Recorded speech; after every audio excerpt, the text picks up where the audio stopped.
Hey guys, welcome back to our channel. In this video we are going to learn how to share your Spotify Wrap 2023 on your Instagram story.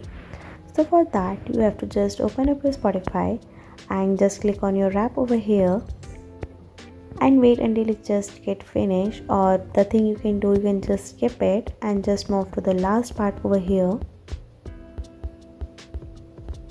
And you can see over here that it has been written over share.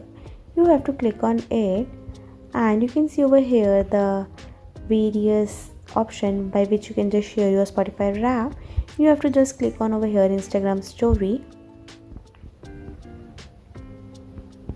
and you can see over here it has been just over here, and you can just adjust it and just add some effect. But if you don't want to, you can just put it on your story or your close friends. Like I'm just going to put it on your story and not now over here. And you can see that over here my Spotify Wrap has been just updated to the Instagram story.